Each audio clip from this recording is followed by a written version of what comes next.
Right, today we're going to look at Vision Destiny 2017.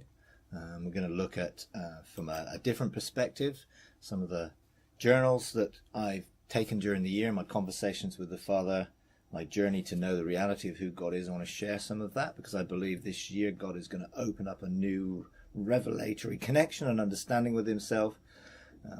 God, who is Father, Son, and Holy Spirit, and I'm deliberately expressing that because that's the nature of who God really is. When we say God, what do we mean? Do we mean the Father? Do we mean the Son? Do we mean the Spirit?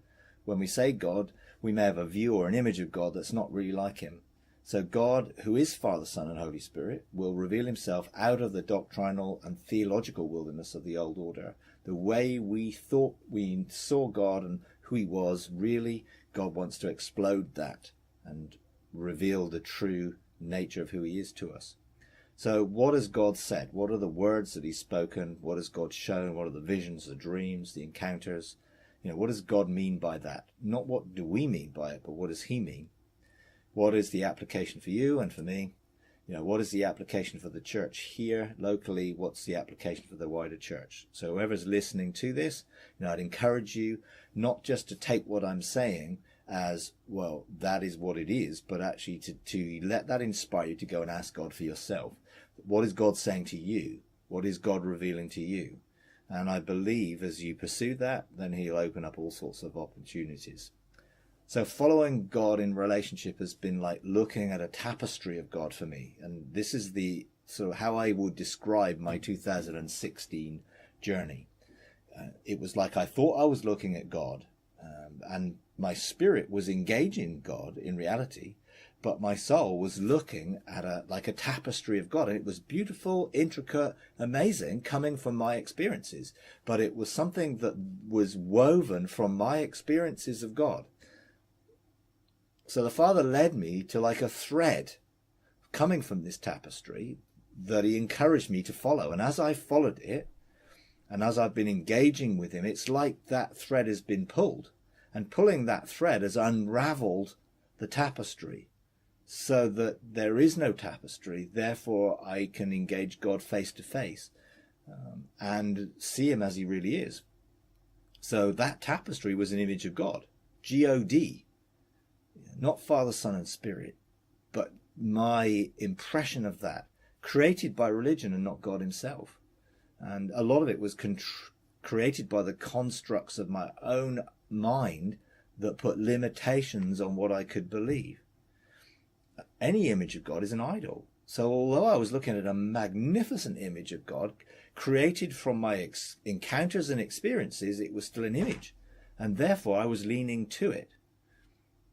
So I've discovered that I've been leaning to my own understanding of the image that I've been viewing, even if it was a good image.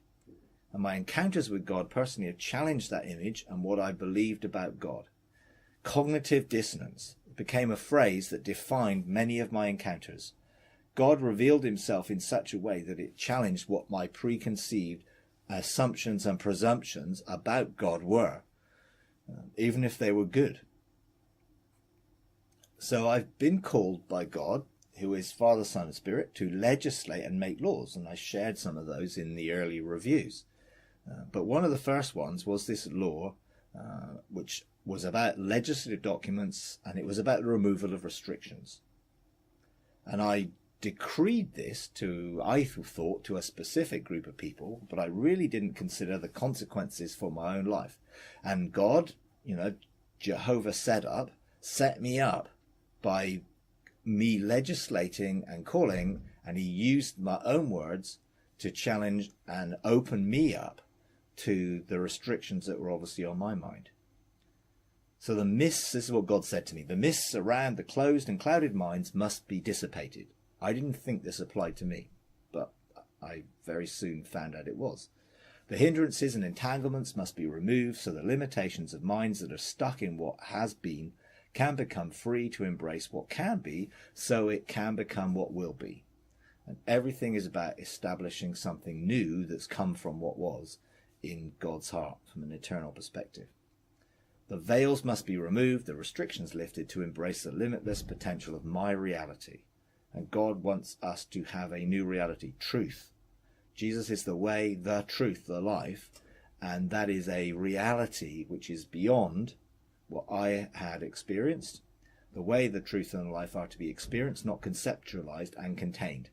The limits of what is possible must be removed for my purpose to be achieved. You must begin to entertain limitless grace and mercy. Now, I really thought I understood that, and this year has challenged what I believe and have experienced when I've encountered God of what limitless grace and mercy really is. To be able to grasp what is true reality beyond all expectations. Call for the legislation of justice where lion and eagle will roar and soar. And it's so important where the lion and eagle come together to bring a perspective and to establish that perspective in government. New dimensions of everything can be yours if you're willing to let go of the old and embrace the challenge of the new. I thought I'd done that, but God wanted it to go to another level. So my legislative response, what I did in terms of legislating, calling things forth. I call for the removal of the limits to unveil the beyond, the limitless potential possibilities of eternal reality. Now remember, when I'm saying these things, this is coming purely out of my spirit. I didn't figure it out or try and think what I was going to say. I just released from the authority that what God said, because he gave me the legislative authority to do this from what he said to me. I used that and therefore flowed into these things. I call for freedom from the religious restrictions that are creating limitations. I call for justice against all the fear-based entanglements that are hindering us being a place of exchange. I call for the heavenly host to be witnesses for justice and for all mindsets of limitation be exposed and removed from the benches of 3, 7, 12 and all mountain benches. Now I guess I'm part of the 3. I just didn't really think of it like that. I call for the courage and boldness to possess the unknown, to be instilled into all our hearts and minds. I call for all selfishness to be exposed and surrendered. I call for hearts and minds and wills to be filled with compassion, zeal and passion. I call for all confusion to be removed from our hearts and minds. I call for all obstacles to be removed from those who will be drawn to the light. I call for the mountains to be made low, the valleys lifted up, the rough places smooth, and the crooked paths made straight. And this is about crossing over into a new inheritance. So having everything prepared to come out of the wilderness. I call for the opening and administration of the everlasting doors and the spiritual atmosphere over us to be cleansed. I call for the angelic armies of heaven to be released with fire into the atmosphere over our spheres of influence. I call for the principality of our city of refuge to be installed. And then, as I spoke that, God then began to take me on various encounters. Son, it's time to come with me into the recesses of my mind. You have stood within my heart and felt my emotions. They have moved you to action. And the only way I can describe it is emotions, but it really isn't emotion. But God is calling me more.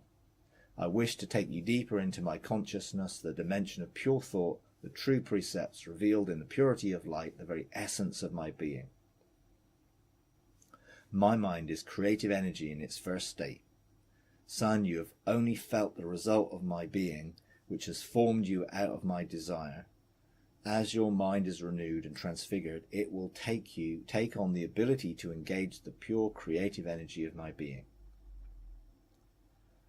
From light you came to be, and you are framed in light, but you have yet to transcend the barrier to engage my reality.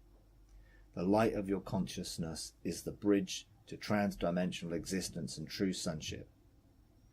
So God was really starting to challenge the construct of my thinking, my consciousness, my understanding, my reality, so that there could be a bridge for me to connect to his. The transfiguration that is required is just the external representation that can be seen, but reflects the light that is your true being. Your body came from the dust of your first physical estate, but your spirit and soul belong to a different reality. You have choices to make that will either limit or release you to or from your present reality. And now I had an encounter with God on the dance floor, And this is a description of it. As I dance with the Father on the dance floor, I step into the light for the mind of God to radiate my consciousness with truth. On the dance floor, there are white and black sort of squares, a checkerboard, that most of my encounters before have been in the light. And now the Father was taking me into the dark squares. But they're really just dark from a perspective of revelation or understanding. They're not truly dark because they're within the light of God. So I step into the darkness to discover that which is hidden within God for me to experience in the wonder of intimacy. The light of truth comes flooding out of the darkness into the light. The deeper truth is hidden as mysteries within God's consciousness in the caverns of his mind. It is amazing to glimpse into the light and darkness to see how the quantum mechanics of the universe are controlled by the mind of God. Now, I could see this, and I could see how everything was interconnected, how everything's held together by seeing into that mystery. The amazing power of consciousness that is rewiring my mind to embrace the eternal perspective of infinite potential possibilities. Son, walk with me beyond to where you are destined to be. And beyond is something that I have been connected to. It's been the desire of my heart because I was given this commission, this task to go there. And I thought it was a place, but I've discovered that it was way beyond that. So we began to walk. I started walking with the Father, and we walked through a doorway onto the timeline of my life, which is a weird thing to connect to. I saw multiple paths created by my mind and engaged by my choice, and these are all the things that I'd previously connected to in my life, and I could see them all at one go. I saw where making no choices will lead me. So if you don't do anything, what happens? You go with a flow, a pre-connected flow, and end up somewhere you don't want to be. I saw where making wrong choices will take me. And again, it will be in a place that is not the reflection of who we are in God.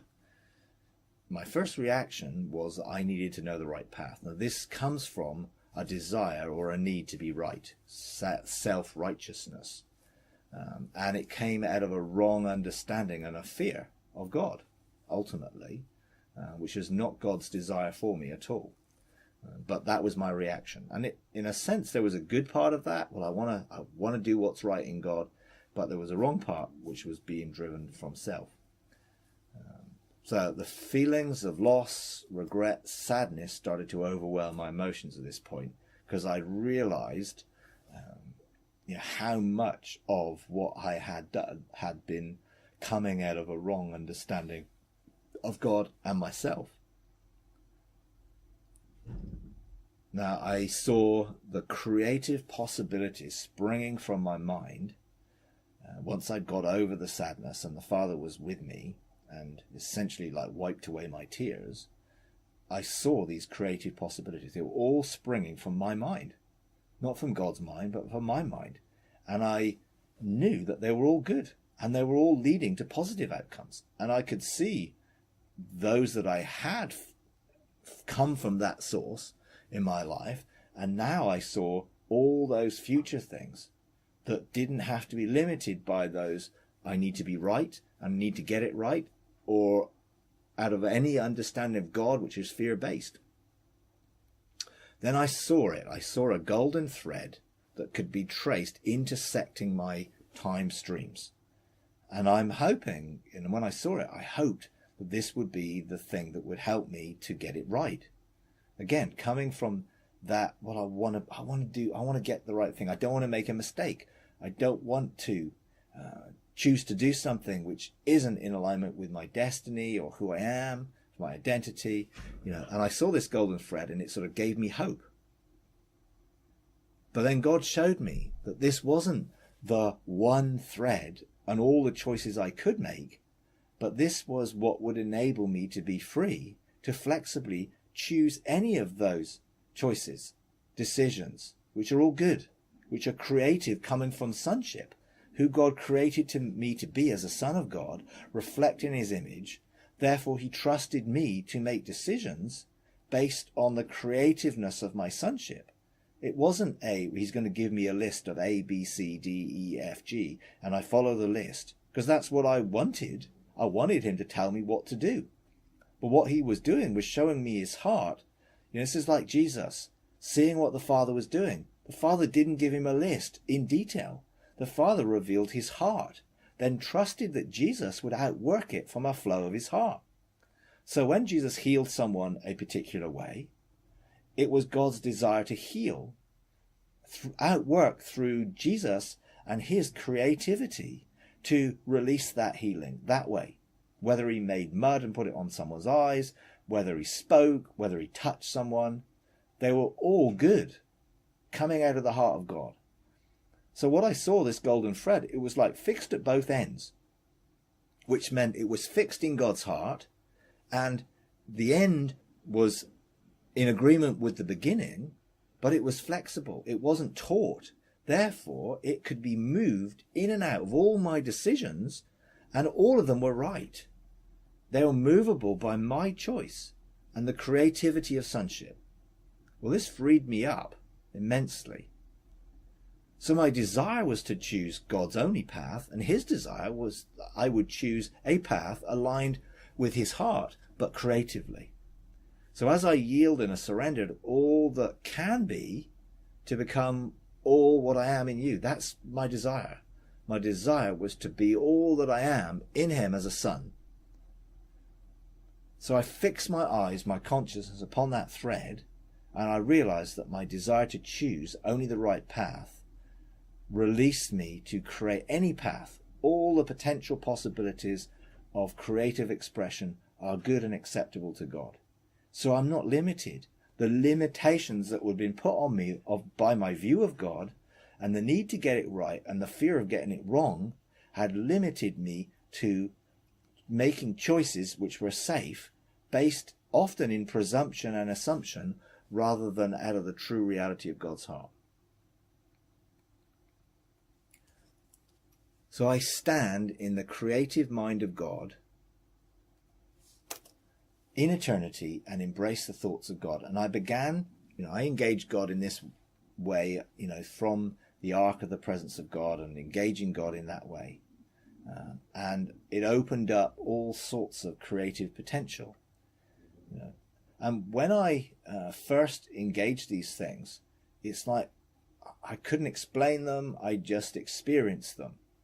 So I'm just describing some of my experience. So I stand in the creative mind of God in eternity and embrace the thoughts of God, that consciousness and reality that begins to reconnect the pathways within my brain to restore my consciousness of the eternal perspective. So who I was created to be and who I was before I came into this physical realm, into this physical body, was being restored, and being connected to the heart and mind of God and the thoughts of God was now being restored and connecting with my consciousness now. And God said this, "Son, I'm the master of all reality. Everything is contained within me. I am therefore, everything is contained within infinite potential possibilities. I am. Therefore, everything is contained within infinite potential possibilities." God was unveiling and revealing things from his perspective. Son, you're created and crafted with the created nature of I am, as a son of God. Your true potential is limitless, but is controlled by the boundaries that exist within your consciousness. Son, rest in the seventh day to embrace the new beginnings of the eighth day. Son, if you don't find rest at the end of the old, there can be no beginning of the new.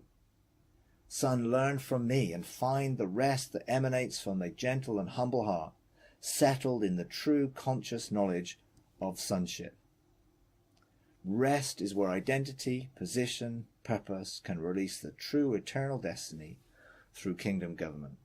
everything that we are in terms of positionally as sons in authority must come from rest, with a trust in the image that we are mirrored in God. Son, learn to rest, not wrestle. Acceptance will unveil the mysteries that are hidden from your conscious reality, because it is limited by the boundaries of your knowledge rather than revealed by posting possibilities of your creativity as a true son of God. Son, before you can release your creative potential, your conscious reality must expand and its governmental capacity be released. Son, you are authorized to bring order and direction. I've called and mandated you to establish government. I stand in the creative mind of God, filled with potential energy, ready to be imparted, to be released, energized by the consciousness of God, expanded reality. So my mind started to expand beyond its limitations, which, while I was going through this, it felt like I had an iron band connected around my head and screwed tight, because my mind was trying to break free from the constructs that had contained it. And it was literally painful for a few weeks, not in that it was like a headache or like a migraine or anything like that, but there was a sense of restriction which was really, really debilitating. Son, disciple unrestricted warriors who will function as judges and officials of government. So God started to call me to realize the potential that everyone has to come into those places in heaven, in sonship, but are being limited by their view of themselves and their understanding of God. Son, rest close to me, feel my love and my peace. Now let my joy motivate you to do nothing but look and see. And this was a time for me just to stand in the awesomeness of this and to embrace it. I see trees lining the banks of a river with leaf and flower and fruit all at the same time. So I started to engage. God was unveiling something of the nature of how everything functions together. Son, seed time and harvest is always here if you do nothing. So I'm like, well, am I not supposed to sow? Am I not supposed to tend? Am I not supposed to reap? I'm sort of like, because it's starting to frazzle my understanding. But everything's always there. From his perspective, everything I ever need is always there. Seed time, harvest is always there. I started to see some things at this point. I see myriads of angels in rows going off into the distance, each carrying provisions, flasks of oil in many colors, manna, fruit, gems, jewels, weapons, mantles, crowns, and some things which seem to have more raw materials of many kinds of wood, metal, and things that I can't identify. But everything is living material that has manifold potential. So I'm trying to describe something which is obviously pretty inexpressible, but I'm doing my best. Son, you have the words of the breath of life when you're at rest and peace. I can see then superimposed over each angel like a door. That's like an opportunity to access something. Son, these are the portals of Zion that open up when you see from rest. Son, the desires of a heart at rest open these doors of potential possibilities. See with your heart, and I begin to see tunnels of light like wormholes of connection. I'm seeing the entrances to the points of Metatron's cube, the tree of life, governmentally within its matrices. Son, what do you feel now?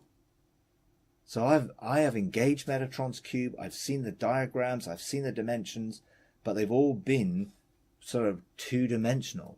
Now they were multi-dimensional, and I was connected to them like through these wormholes of engagement. What do I feel? Awed or overawed, but I'm going to describe it. I feel a sense of wonder and awe of inspiration to go deeper into rest. It's like, if this is going to connect me to who I am and to destiny, then I want to pursue and go deeper into rest. So I'm now like, I'm open up to anything. So I seem to go into this sort of cocoon where the walls around me are layers of past experience. And I was sort of seeing the restrictions, if you like. One new man, where there is oneness like God is one. And God was sort of bringing me into a understanding of himself, an experience of himself. I hear and feel the frequency of oneness. Within my previous experience, God was showing me there's something more at the core. I sense the reverberation of John 17. And if you know John 17, it's all about being one. Let them be one as we are one. Bring me to new reality. This is what I'm looking for. I'm so drawn to this new reality of oneness, of relationship, of God, of who I am in God.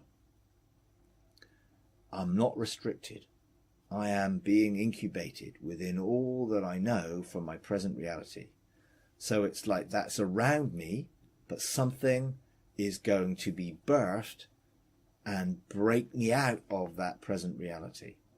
All that I am in identity and relationship, in rest, beckons me into the depths of a new reality. All that oneness opens up my mind to touch all that was and will be. Only the deeper rest of being one new man, oneness free from all that separates and divides and restricts and entangles, emerges from the cocoon of present reality. It's like, trying to describe this is obviously quite difficult, but I felt it, I experienced it. Let this mind be in you that is in Christ Jesus. So I can be in I am, and we're told that we have the mind of Christ. But when I connected with this, it was like so beyond anything. I am contains all in all, was, is, will be, from before the foundation of the world. I'm standing in the beginning and the end within the cocoon of the oneness of I am. So within my restrictions, God's taken me within himself, so that this incubation of being in him could break free from those restrictions which were ultimately around me. Son, look and see.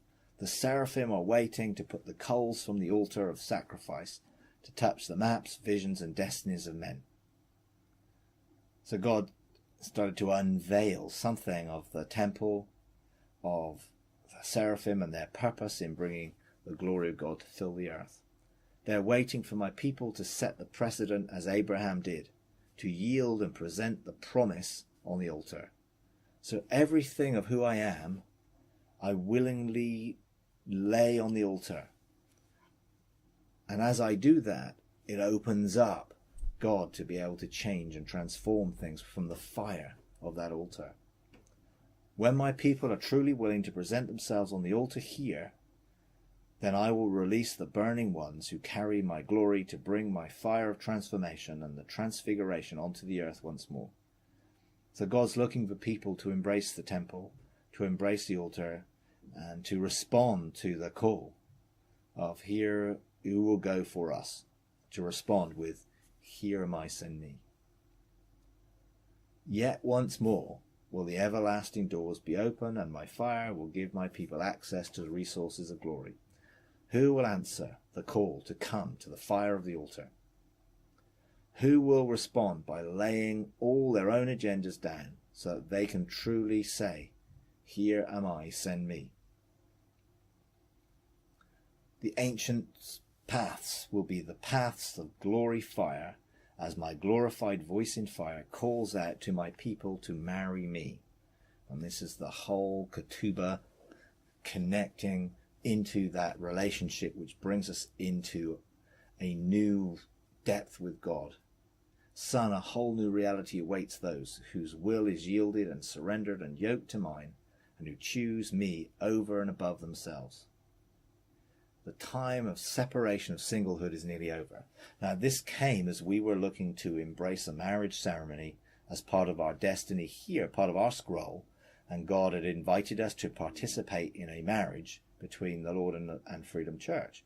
And we had this call, this part of our destiny, for a number of years and didn't know what to do with it. And eventually we got to the point where we were able to connect and make a personal and corporate ketubah, and then we were going to have this ceremony on the 31st of December 2016. And God spoke and said, the time of separation of singlehood is nearly over. And this was leading up to that ceremony. The joy of walking together in the celestial and the terrestrial will be restored. Come, fire walk with me, and new vistas and new horizons will come into view. The marriage will be a marriage consummated in fire, just as it must be prepared by fire. My bride, make yourself ready for our big day. And this was an invitation.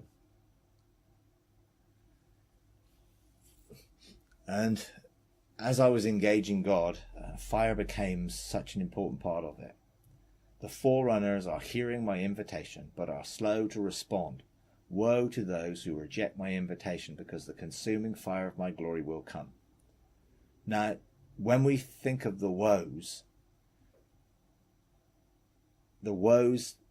do not embrace punishment or torment. The woes of God embrace fire, which will consume if we will allow it. And there are many people who've encountered things previously or been forerunners, and God is calling them to come deeper, to lay down and let go of those things that they've built or established, but they're not responding. And the fire is going to increase. The seraphim are going to come. If those reject the invitation, then the fire is not going to let them go. God is not going to give up on them. But it will be hot, if you like, and transforming in a way which is not always pleasant. Embrace the fire, and it's less difficult when the fire embraces you. I am long-suffering and patient, but yet once more will I shake the heavens and the earth, and my glorified voice in fire will consume and consummate. Now, this took place in AD 70, described from an Old Testament passage and in Hebrews 12.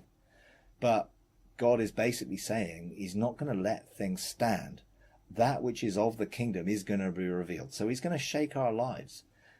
And he's going to reveal something in fire to consume those things which are hindering who we are in him, and consummate that which is our relationship, birthed and outworked in fire. The season of my justice will continue before greater grace and grace upon grace will be released. Let the sons of God arise to administer justice and ministrate justice, so my bride can be glorified by fire.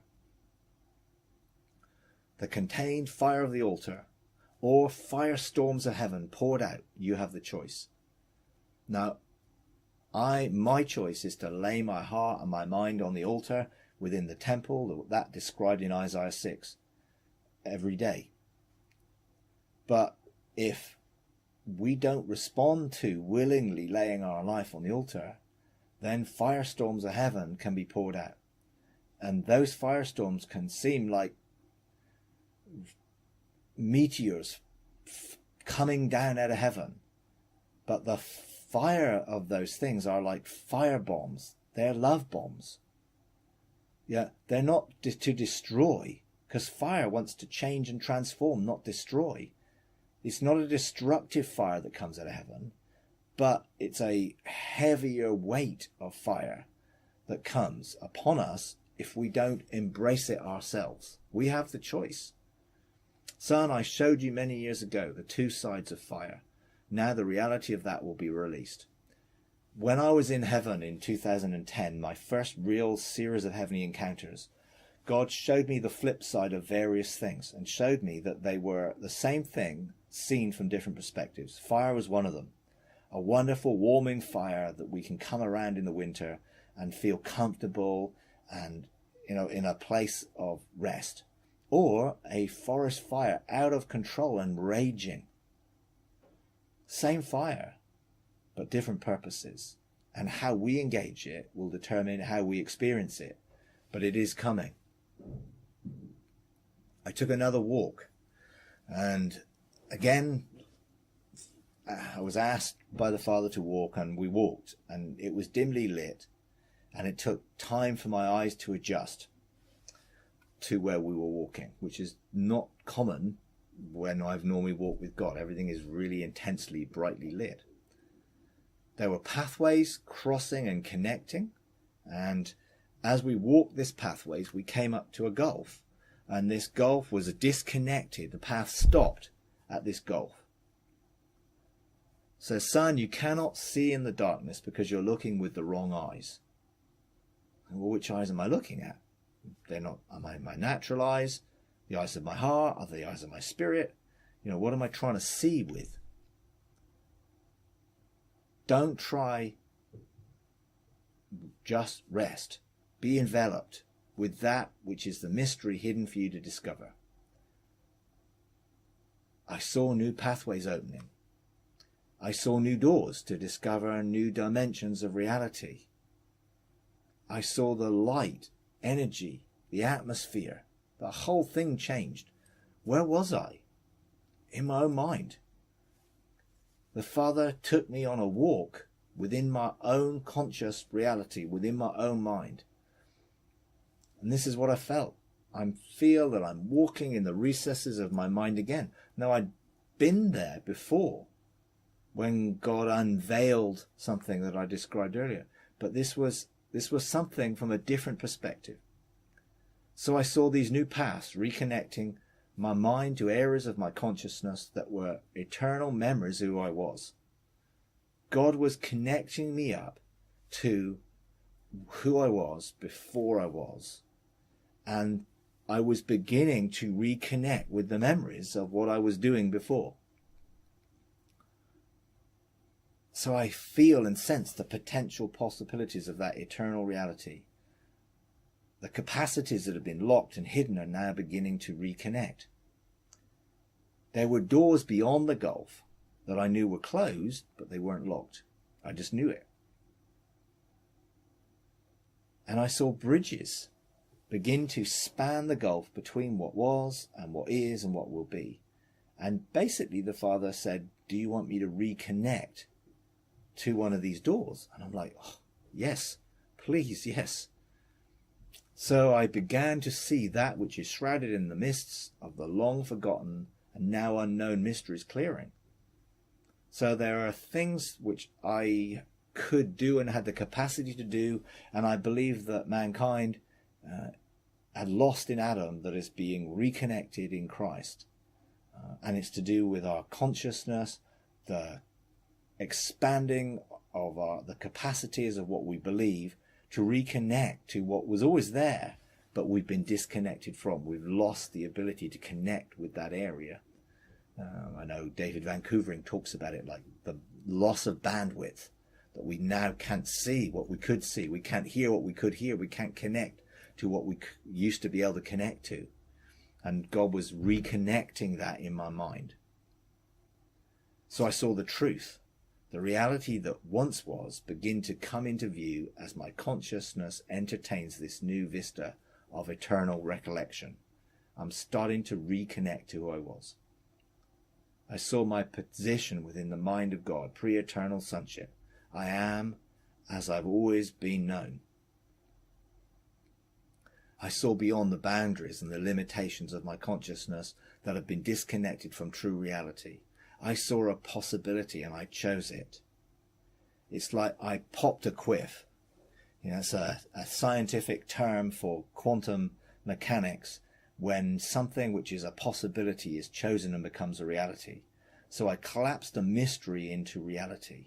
What I was seeing was all those amazing choices which were creative that I saw previously in my encounter in my own mind. I now actually chose a possibility and I collapsed it into reality. And all of us do this all the time. We make choices The problem is we're not making choices. We've been connected with our eternal reality. We're making choices connected with our soul's past.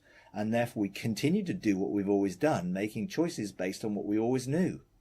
And God is unveiling that there is a deeper connection to what I knew before I knew anything here. And that should be the basis of which I choose. So I can choose creatively to collapse this choice into a reality. Now we do it every day and we change reality. It becomes history. Every time I make a decision, it changes reality for me and affects reality for others. And those can be very simple things. And if I do that in front of people, people see what I've done, and that affects how they see me, and their reality is affected, and we're all interacted this way. And God is able to connect and touch all of it at the same time. But when we connect to who we really are, then it enables us to begin to make choices based out of the heart of God and not from what we have made from our own reality based on our own previous experience. And that comes from the knowledge of the tree of good and evil.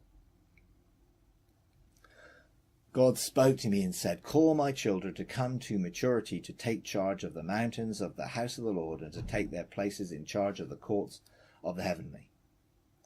It is time for the transfiguration of sonship to embrace the creative light of sonship and walk in the light beyond the veil and radiate that light on the earth.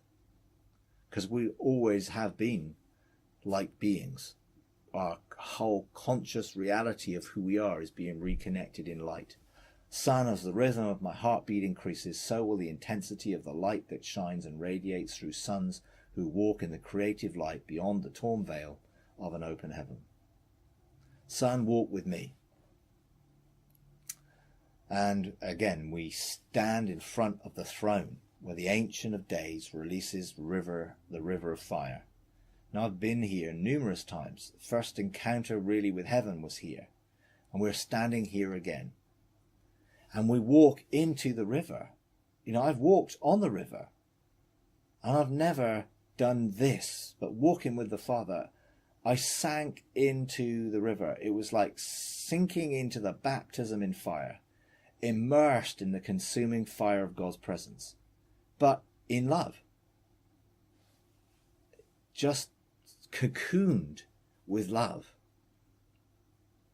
I submerged in the representation of the passion of the heart of God that is found in the eternal state of the womb, of the purity of his desire expressed in his thoughts. That's how he created me, and I was reconnecting with it, sinking into it. You know, I don't know if you've ever seen sort of films where you're like in a dream and you're having a dream in the dream. And this is what it was like. I'm in a vision, and now I'm going deeper in the vision within the vision, and I'm going deeper into it. I yield totally to the purification of the baptism of fire, and I become restored, reshaped in the eternal mold. It's like that heat, that fire. You know, I didn't try and fight it. I didn't try and run from it. I embraced it in love, and it began to change something and reshape me to the eternal image. So we emerged from that river of fire, and we stood on the fire stones. And God said, "Son, now be in the fullness of the 9 stones, strands, streams, ages, precepts, characteristics, skins, dimensions, 9 lights of ascension to the maturity of sonship." So we're now standing. I mean, I've been on those stones a number of times. I've stood on them. I became part of them. I stood on them again and went deeper. I stood on them again and sank deeper into them. I saw into them. I sank into them. I've been there 4 or 5 times. Nothing compared to standing on the firestone with the Father. Everything began to take on a deeper reality. Son, my sons must become and be, and so complete the 12 stones of the government of the order of Melchizedek. There are 9 stones that need our completion as sons to be the full son, 12 stones of government. Son, call for reconciliation and restoration that will renew the minds of my people to know my heart and to be revealed onto the earth, to remove all the barriers, divides and boundaries and divisions of men. Now, as I began later in the year to respond to God's call to call together people to a national summit in the US, God started to unveil his purpose, not just for that engagement, but for all nations, all peoples, to engage in what is a reconciliation and a restoration process. And it is to remove all the barriers and divides and boundaries and divisions that men have established based on the path of the knowledge of good and evil. The things we have done in our self-righteousness to create our own identity, to create our own heritage, if you like. It's what they did when they started to build Babel. And God confused them and removed the ability of sound. And now God is restoring it. Let a new constitution be unveiled, signed and agreed between heaven and earth, and new founding fathers be invested with establishing new spiritual government. And I believe this needs to be outworked right throughout the earth. Something that we did, in the heart of the nation in the US was just a first step for that nation, but was also a forerunning experience for other nations to embrace their identity and purpose, not in the boundaries and divisions and barriers that have set up that nation within man and out of man's desire and greed and lust for territory, but of God's desire for people to live together in one heart and one mind and outwork his purpose of oneness on the earth. Let all identity that has been established by men making a name for themselves be removed. All nationalist and territorial mindsets be broken. Let a new identity be established. Let new principalities be put in place. Forevermore, let these people be called God's people and this land be called God's land. This whole world belongs to him, and he's giving it to us to reflect heaven. And there are no nations within heaven. Let the characteristics of true sonship be revealed. Love, joy, peace, patience, tolerance, goodness, kindness, faithfulness, humility, and self-control. Issue a new call, let the sound go out and reverberate throughout the land. The call to sonship, to restore the crown of the kingdom to the people of God. I call for the 24 governmental positions of crowns, the mountain benches to be occupied, and investiture and enthronements to be completed. Now, I did this in September in Kearney, in Nebraska, in the US, and I'm calling for this for the nations around the world, the connections, certainly with people that I have, but God's desire to re-establish heavenly government within all peoples of the earth and to reform the maps of men into God's governmental purpose. And I'm calling this and releasing this now to begin to reverberate and vibrate out there so we can reconnect with it around the world. A call to sonship, a call to our positions of government within sonship, the crown of government established, God's kingdom on earth as it is in heaven. God is calling us into those places, into those positions. He's calling us to engage. And I'd just like to finish by doing an activation, by engaging that activation. I believe God wants us to engage heaven, and just for him to take us deeper into himself, perhaps to take us into our own mind, to show us some of the restrictions and constrictions there, which will free us to being. It's like walking up those steps. It's walking into the unknown, walking into that mysteries which are hidden.